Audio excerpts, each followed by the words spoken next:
maaari po tayong engage sa kanila sa paggawa ng mga assignments o projects sa pamamagitan ng paggabay. So mga mommies, take note of these reminders. Kung paano ko po susuhetuhin yung pagiging makulit nila. Ang Diyos lang po talaga ang ating tanging pag-asa. Huwag po tayong gumive up. Ang programang inyong kaagapay sa paghubog ng mga pusong ina, Moms at Heart.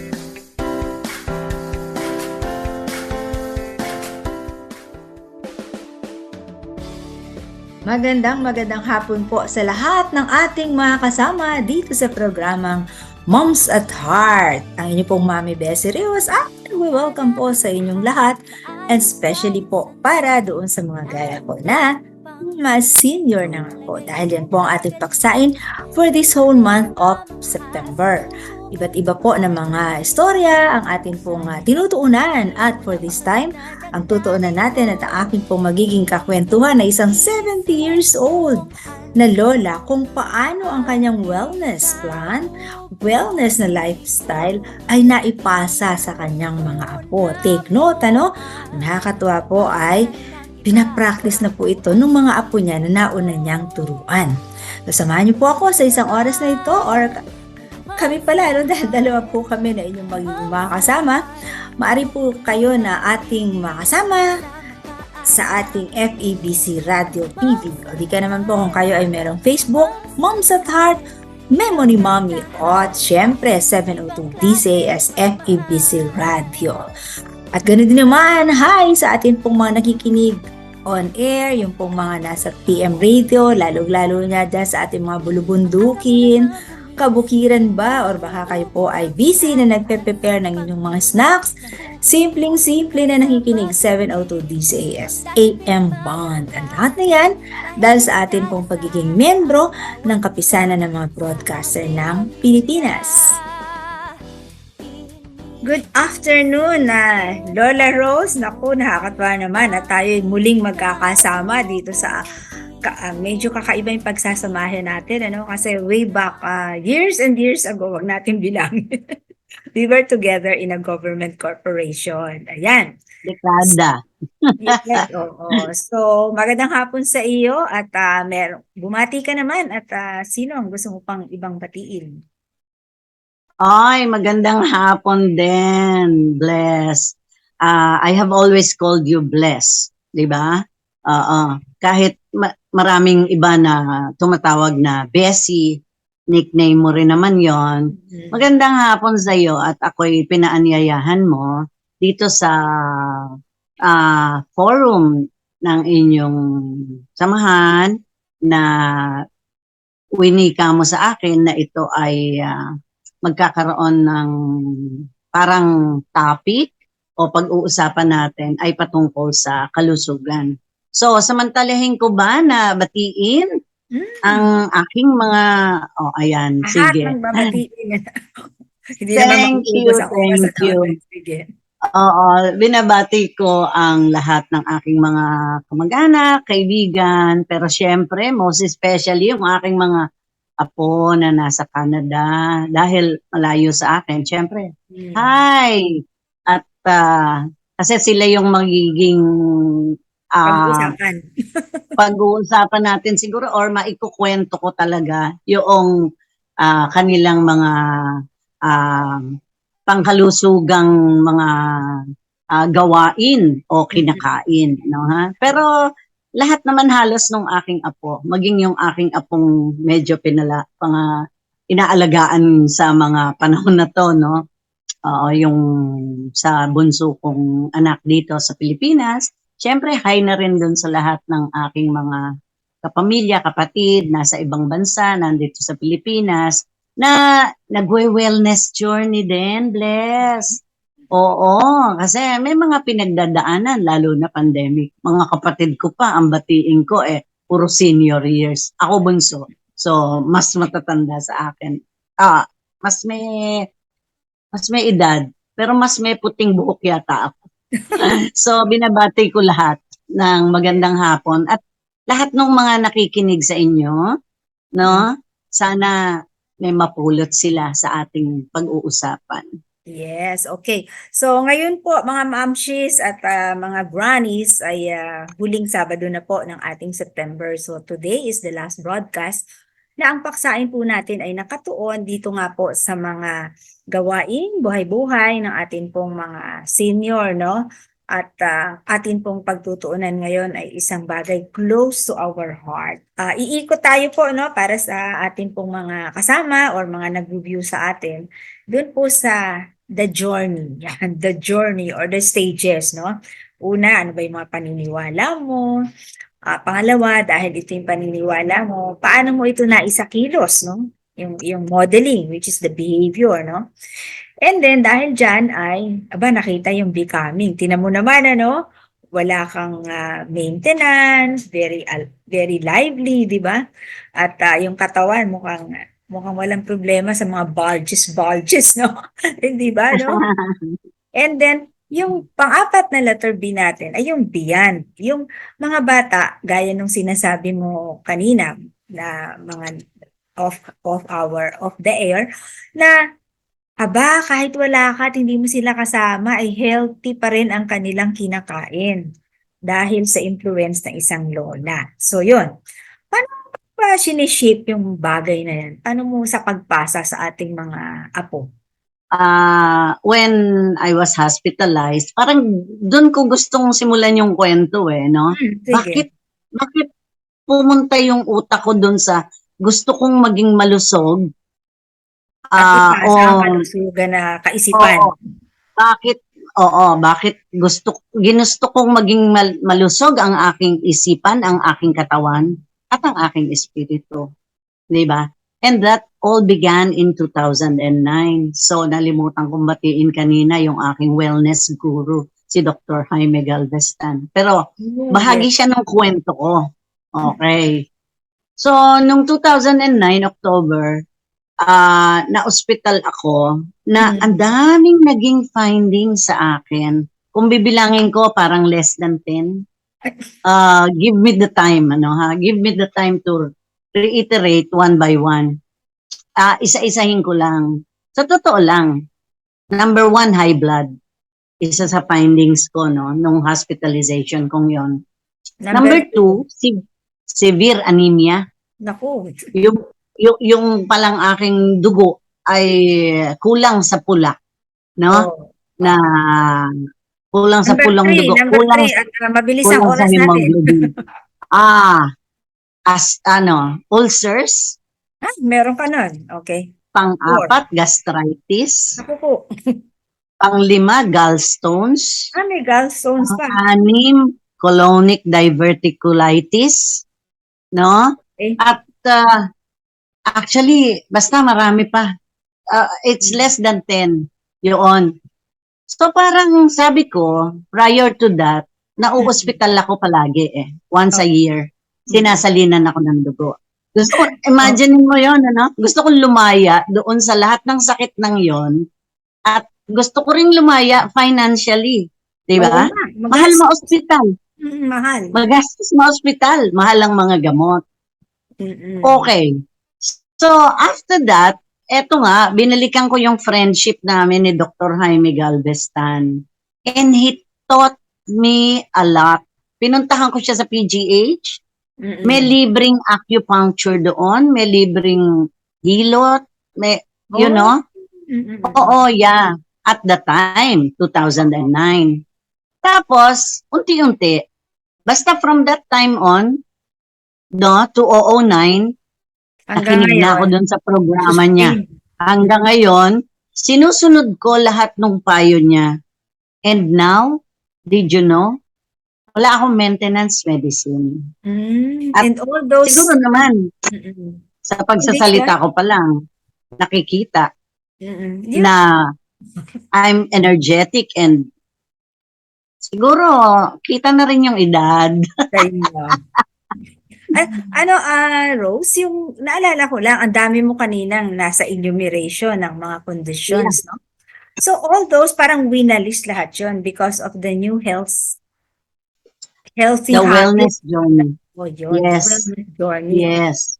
Ayan. So, mga ma'am, she's know how encouraging po na para pong yung isa nating guest, no, the other Saturday, no, si Ganchillo Lola naman yon. Nasabi niya, kesa sa nagpapa-therapy ng mga daliri at yung mga kamay natin, and let's just exercise by, yun nga, nagaganchilyo siya. 75 years old naman yon. Ikaw naman ay Wow. magsi-70.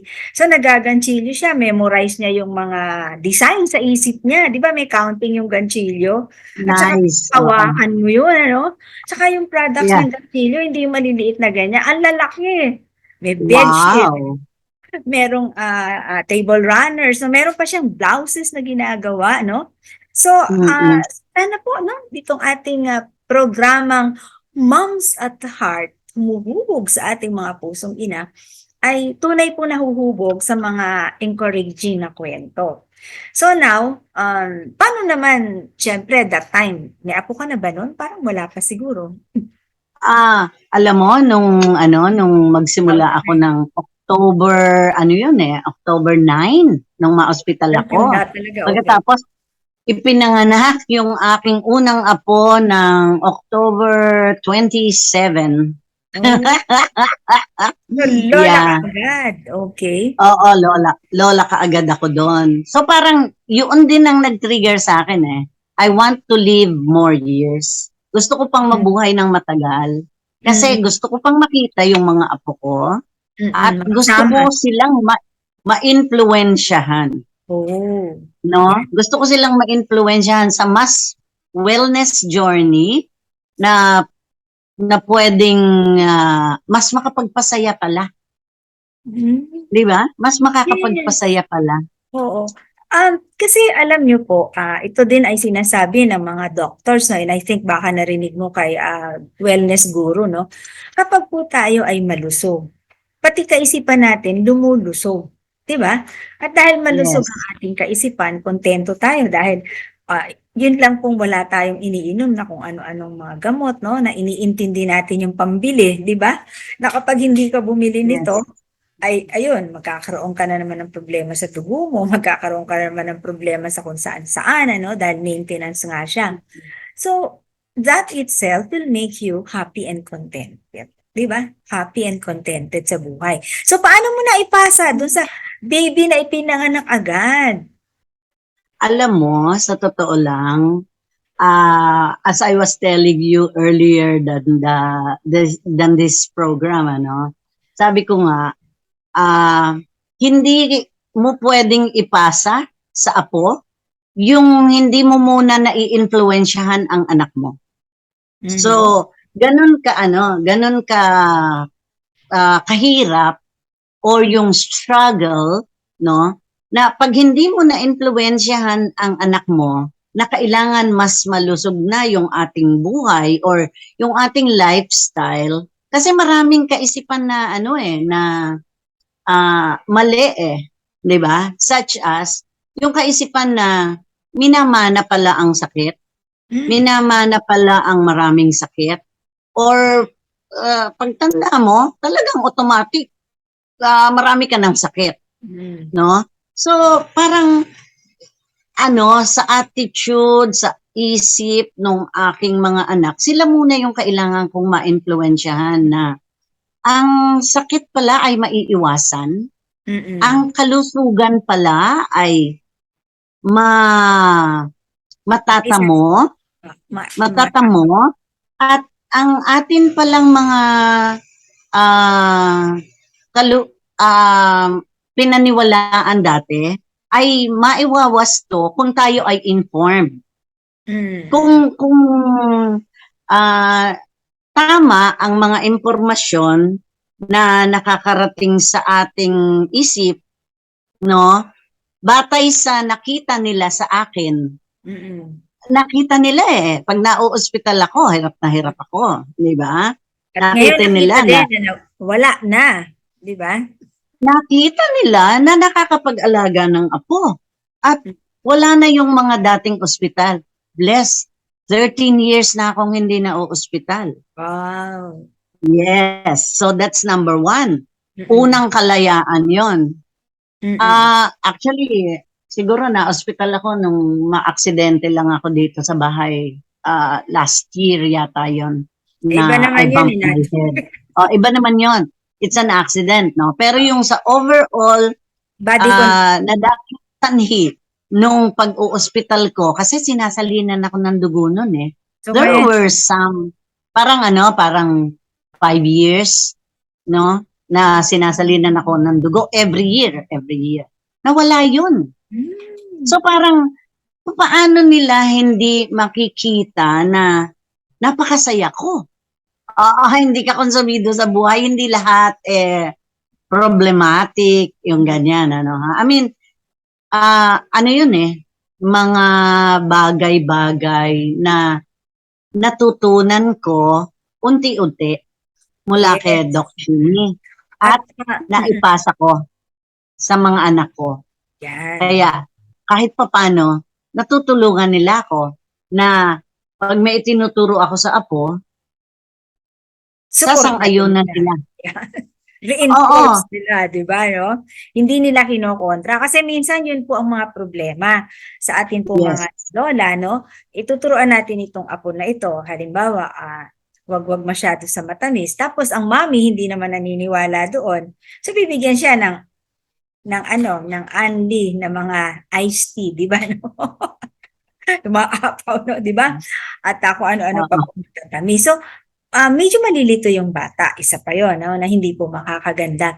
So, dyan sa mga senior ni Rose, ay nakita natin yung paniniwala.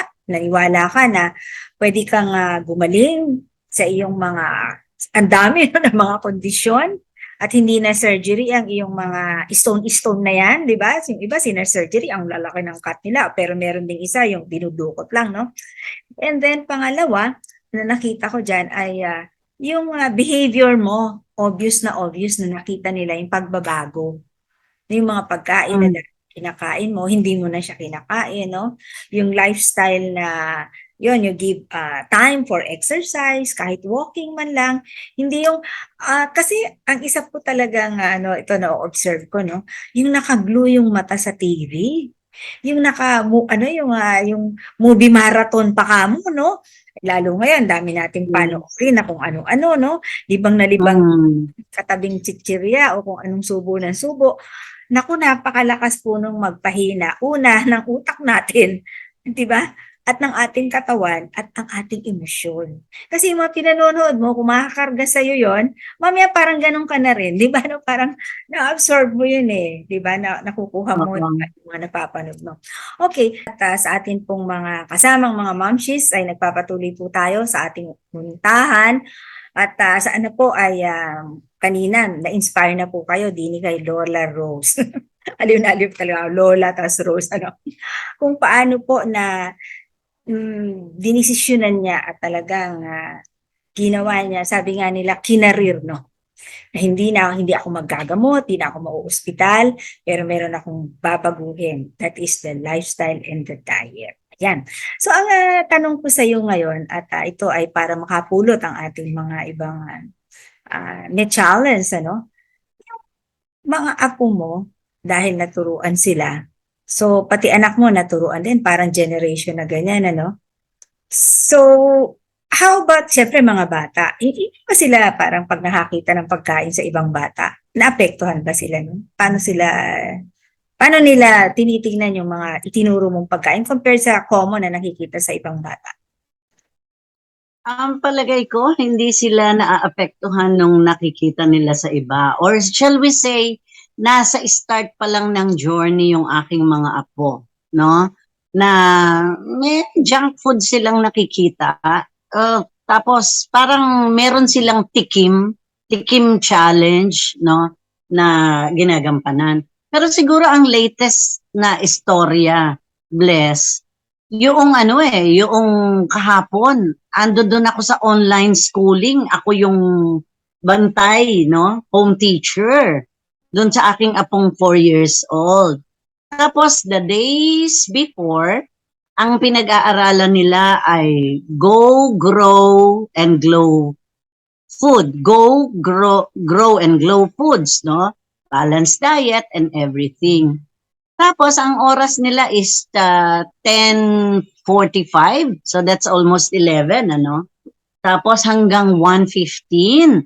Pero alam mo, yung aking apo, medyo pag mag-aalas 12 na, alam niya, ano na eh, gutom na siya, naaaligaga na siya, no? Pero ang snack time nila, usually alas 12, snack time alas 12, imaginein mo. Para sa stomach nung aking apo, lunchtime na yon. Kaya ang inilabas na pag sinabi ng teacher na okay, it's our snack time. Bring out your food. Let us see if it is balanced diet. Let us see if it has go, grow, and glow food. Nilalabas ng mga kaklase niya, mga biskwit, mga chips, mga nuggets, no? Tapos nilabas nung apo ko, which I prepared, of course. I was the one who prepared it. Yung brown rice. Tsaka yung pakbet na maraming kalabasa, no? Okra. Tapos yung kanyang fruit, saging. So parang, hindi ko alam kung napawaw yung teacher or ano yung reaction niya. Parang na-surprise siya na yun yung nakapokus na na pagkain ng apo ko. Yun ang itinuturo nila eh. Tinuturo nila balanced diet, di ba? Tinuturo nila. Dapat ang diet, ang meal natin, may grow, may glow, may Pero tinanong yung aking apo eh. Sabi, so, what are you eating, Elise? Sabi ganyan. Pakbet. Pakbet po. Sabi niya ganyan. And, banana. Sinabi niya brown rice, pero parang hindi narinig nung teacher. So, parang hindi so, yung reaction kasi ng teacher, konti lang, di ba? Kasi kailangan niya pang tanungin yung lahat ng estudyante. So, what do you have? Ganyan, Joseph or whatsoever, no? Yung names ng mga kaklase niya. Merong nanay, nagbas din ng fish, no? Kasi ang laki ng fish. Wow, ang laki ng fish, sabi. Can you start eating already the food? The meal on your table? Yung apo ko, subo na siya ng pakbet, no? Pero yung bata na naglabas ng fish yung nanay, ayaw niyang kainin yung fish. So, parang what I'm saying is, maituturo mo ang tamang pagkain, ang masustansyang pagkain, ang malusog na pagkain na pinaniniwalaan mong dapat or tama kung pinapractice mo. Di ba?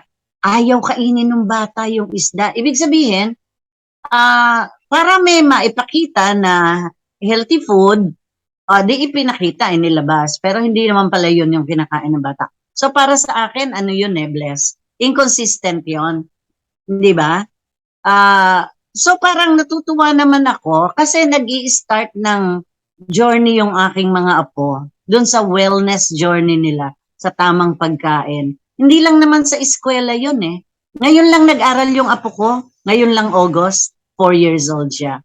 Pero prior to that, talagang ang kinakain sa bahay nila, just like what I told my children or I encourage my children to do, may kumakain ng brown rice sa mga anak ko, red rice, or minsan multigrain rice. Kahit sa kanin man lang, tama na, no? Tapos, yung araw-araw, may vegetable. Hindi pwedeng wala. Pero siyempre, tumatakas sila nung kanilang mga junk food. But I'm happy na rin. Kasi, nag-i-start pa lang yung family life nila eh. Para sa akin, malalaman nila yon. Gumagabay ako ngayon hanggang formative years ng mga bata hanggang nag-i-start pa lang ng schooling. Pero I think and I believe, ang feeling ko, dadalhin nila ng mahabang panahon yung mga kinamulatan nilang yon. Kasi as simple as may inubo, bless, may inubo, nag-i-spray sila ng virgin coconut oil sa bibig. Umiinom ng virgin coconut oil. Apo ko ha, apo ko. So parang yung healthy ways, hindi lang yung healthy pagkain, yung healthy tips, yung healthy lifestyle, Ginigising nga ako nung apo ko sa umaga eh. Lola, gising ka na. Mag-exercise na tayo. Nakakatuwang ikwento na na-adapt na nila sa buhay nila kung ano yung itinuturo mo, but you teach it also by modeling. Hindi mo pwedeng sinasalita lang or ikinukwento lang. Yes. Or what we say, we preach. We can never preach what we do not do. Kung magtuturo tayo, kailangan yung itinuturo natin, ginagawa natin para nakikita tayo as role model. Yes. Tama ba yon, Mami Blair? Walk your talk. Di ba? Wow. Kasi alam mo, Yes. tayo pong mga lola, kapag ka nakita ng mga apo natin, yung sinasabi ko nga na pinaniwalaan natin, tapos nakita na iminomodel natin, ano? Ano man pong bagay, ano? Ako naman, yung natatandaan ko, na-influence ko sa kanya, yung sa katitiran. Sabi nung manugang ko, naku, mama yan, napakaano niyan sa pera. Parang kahit may baon siya, hindi niya yung gagastos. Kasi ang nilagay ko naman sa isip niya is, why spend when you can save? Why spend when you can save, no? Kasi parang there was a time na mas nagpunta kami sa province, no? Sinasama ko kasi yung panganay na apo ko kung saan-saan. And sasakay kami dapat ng isang tricycle. So sabi ng tricycle, 50 pesos po hanggang doon sa, ano? Ang mahal-mahal naman. Lakad nga tayo apo, dun sa dulo lang ng konti. Sabi ko, meron dong mga jeep. Sumakay tayo sa jeep, sabi ko ganyan. O di dalawa kami sa jeep, sumakay kami. During that time, dalawa kami, 18 pesos lang. So yung si 50 pesos, may sukling 30 pesos. So pinakita ko sa kanya, look, yung 50 pesos, may sukling 30 pesos. Anong gusto mong bilhin? Kasi nandun kami sa Pasalubong Center. O di nakabili pa siya ng kung ano yung gusto niya. So mula noon natandaan niya, why spend when you can save? Sabi niya, naglakad lang kami ng konti, naging na 18 pesos ang pamasahe. Why take a tricycle na yun, hindi ka na nga lalakad, pero 50 pesos naman ang babayad mo, di ba? So, yun po, lakas ng impluwensya natin sa ating mga apo. Especially dun sa pag nakita nila, like yung mga sinasabi mo, no?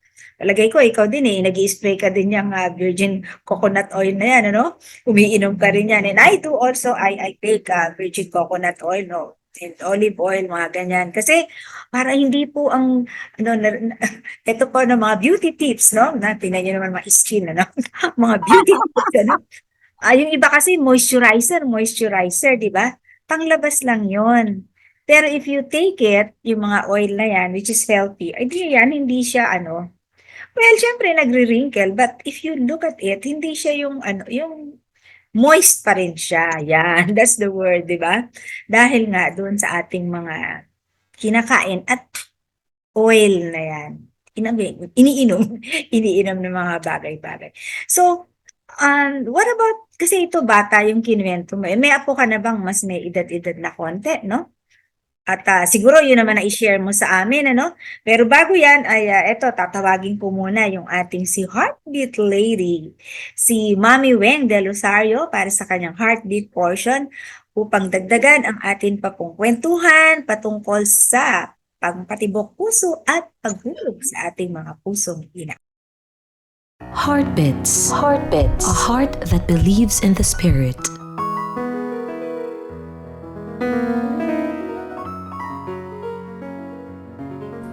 Mapagpalang Sabado ng hapon po. Kamusta na po mga momshies, maging sa ating mga grannies. Ibang level talaga ang kasiyahan ng ating mga grannies kapag nagkakaroon na ng apo. Sabi nga, ibang level din daw ang pagdidisiplina nila sa kanilang mga anak kumpara sa mga apo. Kaya si apo gustong-gustong makasama sina lolo at lola. Abay para ma-enjoy ng ating mga grannies ang kanilang relationship sa ating mga anak at sa magiging apo pa, atin naman pong suportahan sila pagdating sa kanilang wellness. Kung may pangangailangan sila na di na nila kayang matustusan, kagaya ng maintenance medicine, ay magtulong-tulong po ang mga anak na matugunan ito at maging ang kanilang regular check-up. At nakakatuwa kapag may trabaho na ang mga apo, sila mismo ang tumutulong kina lolo at lola. na. Sinasabi nga po sa Kawikaan 17 verse 6, ang mga apo ay putong ng katandaan, ang karangalan ng mga anak ay ang mga magulang. At upang maging balanse pa rin ang kanilang buhay, maaari din po natin silang suportahan, na samahan o ihatid upang mamit pa rin ang mga dating kaibigan. Mainam pa rin po na may connection sila sa mga kagaya nilang grannies para makarelate sila sa isa't isa. Ang karamihan, hindi lang kwentuhan ang bonding. Maging pagsusumba ay magkakasama pa rin. Malaking tulong po ito to keep their mind and body active. At sa ating mga grannies, may pinakamahalagang bagay po na mas dapat aktibo po tayo. Ito po ay ang ating relasyon sa ating Panginoong Jesucristo, na siyang tunay na nagbibigay ng seguridad sa ating buhay magpakailanman, at ito rin po ang mahalagang bagay na dapat nating iwanan sa ating mga apo at makikinabang maging ang ating kapwa-buhay. Naway patuloy na magkaroon ng mga ayos na tibok ang pusong ina para sa ating Panginoon. Mami Weng po para sa Heartbeats.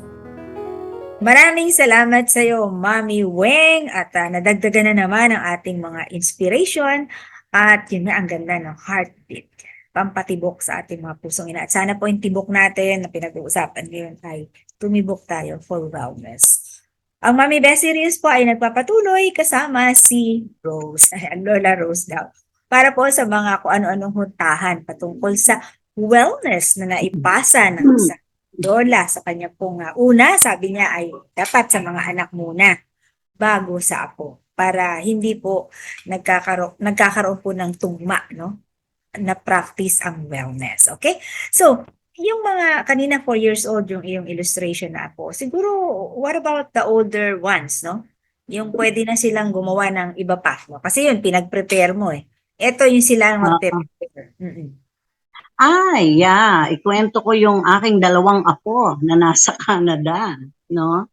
At ito ay 8 years old at saka 7 years old na mga babae.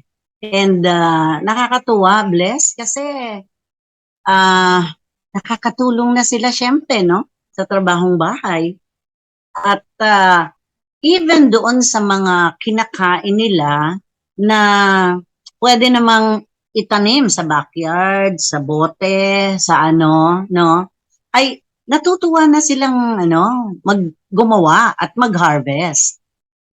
Yung huli nilang itinanim, ito lang recently, no? Nag-harvest na sila, na pinadala yung video sa akin eh. Pero syempre sa aming pamilya, tuwan-tuwa na kami doon. Nag-harvest sila ng kale. Kasi kale is dark green vegetable, di ba?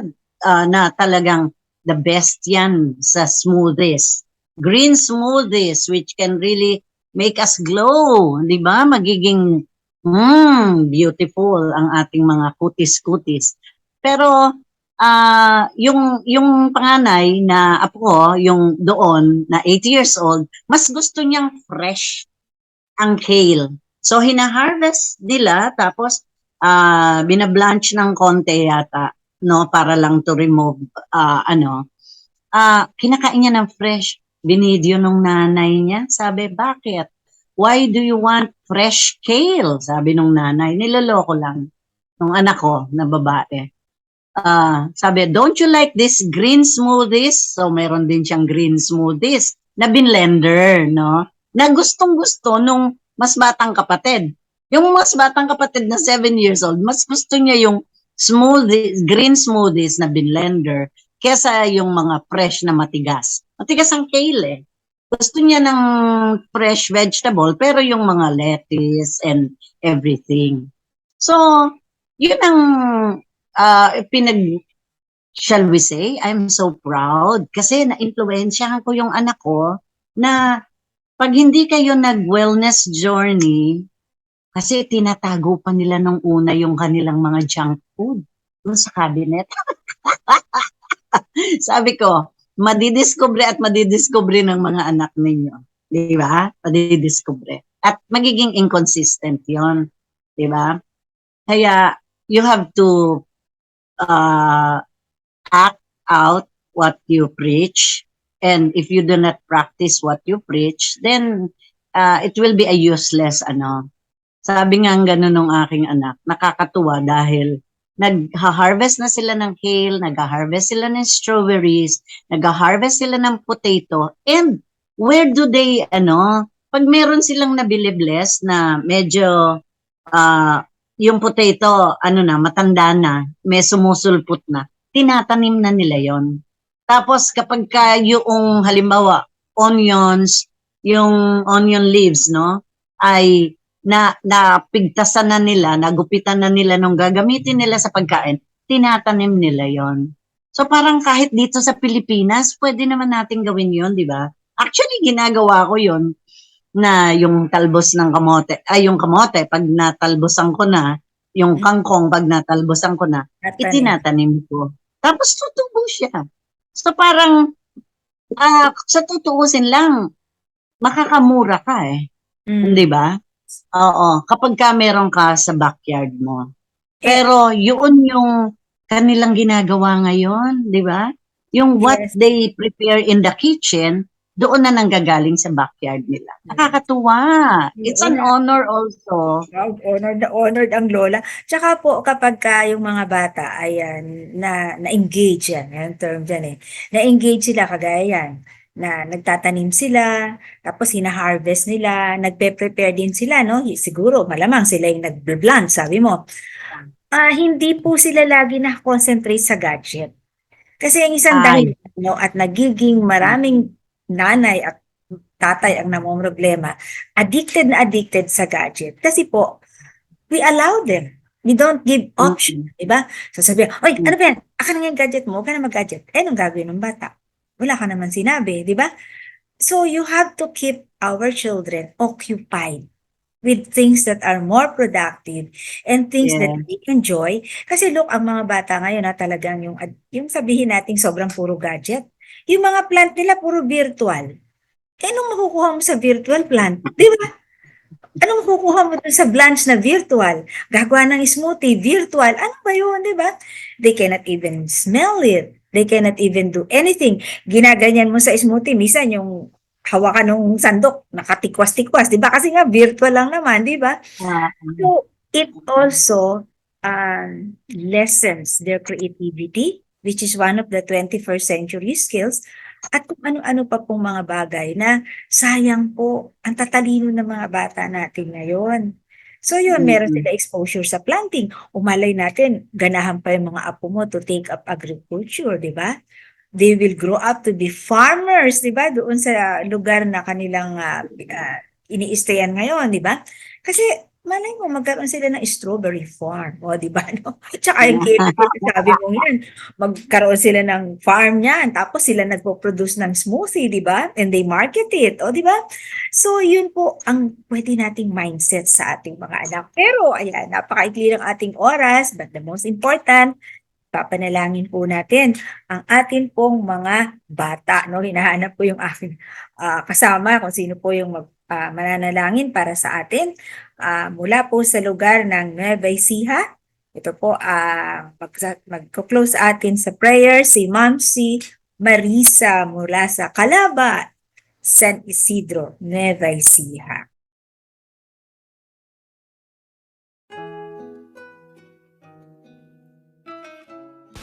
Hallelujah, hallelujah. Oh, Shakaramakaya Rabayande. Ama, salamat sa iyo at patuloy nga po na ang sabi mo sa iyong mga salita, nothing is difficult from you. And Father God, right now, I thank you and I praise you for who you are, for what you are in the name of Jesus. As I lift up to you this praying moms at heart, Panginoon, na patuloy na pangunahan mo ng lakas at kapangyarihan ng iyong Santong Espiritu. Ang passion ni Mami Bessie, Panginoon, ay patuloy nga pong pagtagumpayin mo, O God. Let be abounds by your grace, glory, and honor, Father, in the name of Jesus and in the life of many moms, O God, na nakikinig, nanonood, Panginoon, ng programang ito. Father, I ask the fire of your Holy Spirit to convict them in the name of Jesus right now. And Lord God, salamat sa iyo At patuloy nga po, Ama, bawat tahanan ng mga praying moms na ito, pinagpala mo na, pinagtagumpay mo na ang mga anak, ang mga husband, Panginoon, all the loved ones, that you bless them, that you make your face shine on them, Father God, and keep them, Father, in the name of Jesus. Lord, salamat sa iyo. Let all your glory be revealed, O God, as you cover them with the blood of Jesus, that no weapons forms against them shall prosper. Salamat po. I declare more of you upon every houses, upon every household, every praying moms at heart, Panginoon. At higit sa lahat, si Mami Bessie, na ginawa mo, Panginoon, instrumento para sa programang ito. To God be all the glory. In Jesus Christ's name, Amen. Maraming salamat sa iyo all the way from Nueva Ecija, si Mami Marisa Idang. Isa po yan sa miyembro ng ating Praying Moms at Heart. At ang Praying Moms at Heart po natin ay every Monday. Yan, dawn prayer po yun, 4:30 ng umaga. At ganoon din naman po, Tuesday ng alas 8 ng gabi. Ayan, dahil kailangan po kumpleto ang wellness natin. Sabi nga ni Lola Rose kanina, yung spiritual, yung kanyang emotional, yung kanyang mental, physical, yan sama-sama together. Wala pong pwedeng mabawas like our fingers ng kamay. Ayan. Now, sa ating final portion, ang itatanong ko naman kay at Lola Rose, at ako'y curious. Sabi mo kasi, right after lumabas ka na ng hospital, some days after that, may baby na pinanganak. So malamang 13 years old na siya ngayon, teenager na. Oh, yeah. Ano naman, teenager, di ba, may sariling utak yan, no? May sariling disposisyon. So ano naman ang naipamana ng isang lola dini sa batang ito? Babae ba ito? Okay. So yung aking panganay na apo is lalaki. Lalaki. No? So 13 years old and high school na siya ngayon, Manila Science. Proud na proud talaga. So anong napamana? Proud na proud lola talaga eh. Alam mo, actually yung mga pagbabago doon sa aking buhay kasi isa na rin yung pamilya nila sa kumakain ng brown rice, no? And they're trying hard yung food and everything, Pero talagang grabe yun eh. I think yun yung year na talagang gadget, yung mga bata, Pero siguro ang isang mahalaga na naiwanan ko doon sa batang yon, nasanay nung medyo binabantay-bantayan ko siya. Ako yung naghihilot palagi noon. Isa sa natutunan ko kay Doc Jimmy, yung paghihilot ng, eto baka hindi mo alam, Bless, 100 times ang paghihilot sa likod, 100 times mula sa bewang, pataas, palabas, no, sa balikat, mula sa bewang, pataas, palabas, nakakawala ng ubo, nakakawala ng lagnat, at nakakapagpahimbing sa pagtulog ng bata, nakakapagpakalma. 100 times, walang biro, na ginawa na rin to ng aking mga kapatid sa apo nila, and they are joyful, they are happy. Yes, ganun no? Ganun mula sa bewang. But it's a soft massage. At syempre, yung soft massage mo, talagang dinadasalan mo na parang mawala ang lagnat, away, healthy body. And, pag tinanong mo, sino inuubo? Ano na ang ginawa ninyo? O sino nilalagnat? Ano na ginagawa ninyo?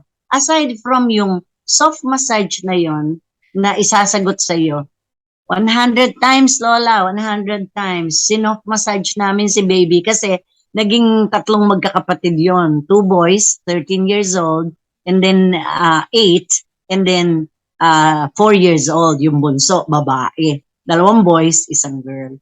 Nagkasakit, nilagnat yung bunso, minasage daw nila, soft massage. Tapos lately ko na lang itinuro sa kanila yung tapping, di ba? Back tapping. Nakaganyan yung kamay mo, pero dapat from below, from down. From down, pinalalabas. Pagdating sa shoulder, pinalalabas mo yung toxin. And Hindi lang naman doon sa panganay kong apo. Kahit dito sa lahat ng apo ko, 7 na sila. Natutunan na rin ng magulang nila. Yes, natutunan na rin ng magulang nila, natutunan na rin ng mga bata. At proud sila. Meron silang natutunan sa lola. Okay. Yan. So, dahil patapos na ang ating programa, no? Dahil 1 oras lang tayo, napakasarap ng ating kwentuhan. Kayo po bang mga kasama namin dyan ay relate much, ano? At yun, nakapagturo pa siya ng soft massage at saka yung, ano yan, naka-cup yung ating, ano, no? Pinaganong-ganon yun, di ba? Tapping. Oo. Tapping. Oo, yun. And Yeah. ano naman ang huling paalala mo sa ating mga nakasama?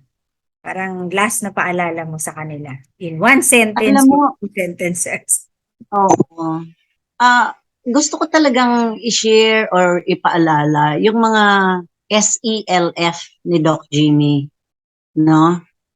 SELF, di ba? So parang marami siyang SELF, marami siyang ibig sabihin ng SELF. So yung una is ano na nga ba yung una, di ba? Na S, di ba?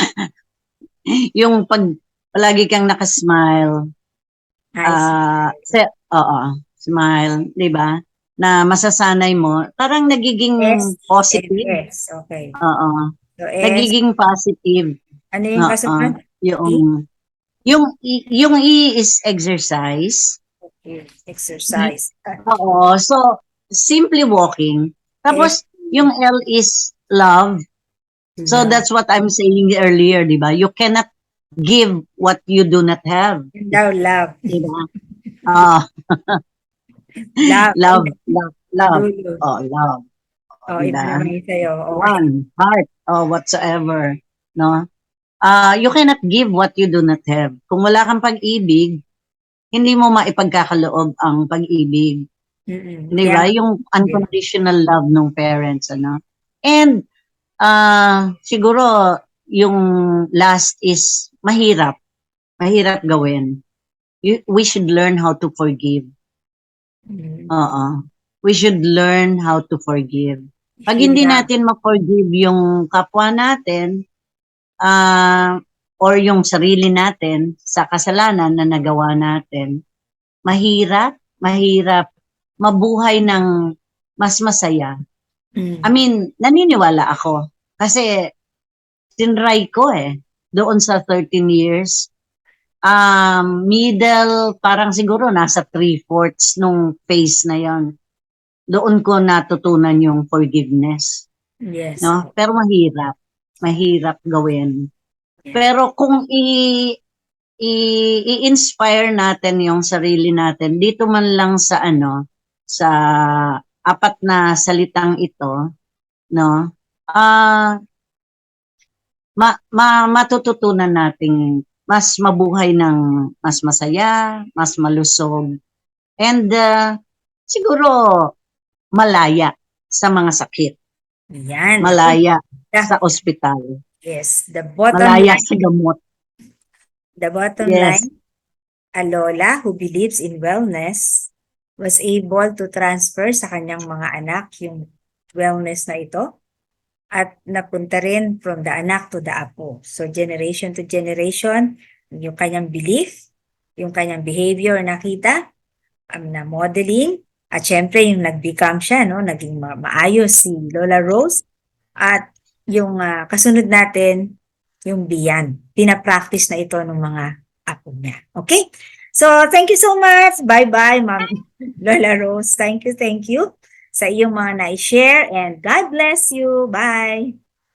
God bless your program.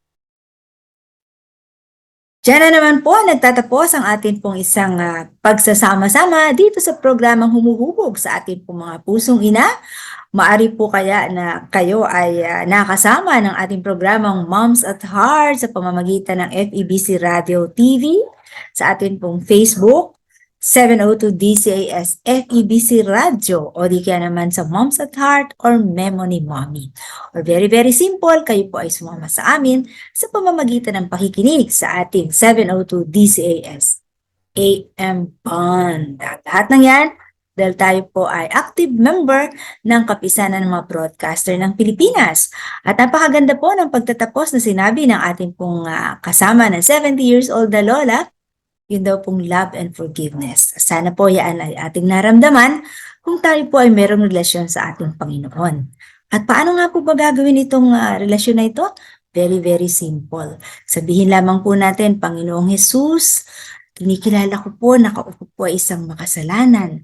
Napakarami ko pong mga kasalanan. Pero salamat Panginoon dahil ikaw ay namatay sa akin at mula ngayon nais na po kitang tanggapin sa aking puso, kaisipan at buong katauhan bilang aking Panginoon at tagapagligtas.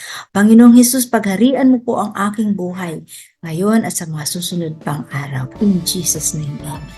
Yun po. Very, very simple. At kung ito po ay ating pinanalangin ng taimtim at talaga pong naramdaman natin, ay magkakaroon po tayo ng tinatawag na relasyon sa ating Panginoon. At yun nga po kaninang challenge, no? Mahirap po ang forgiveness and love. Pero kung tayo po nakadama ng pagmamahal ng Panginoon, hindi po ito magiging mahirap. Dahil ito po naramdaman natin, naranasan natin, sumaatin, therefore, ating pong maipapamigay. At yan na nga po sana ang naging tagapaghubog sa ating pong mga pusong ina dito po sa ating programang Moms at Heart. Mami Bessie Rios po, magandang hapon, nagpalang hapon at masayang hapon sa inyong lahat.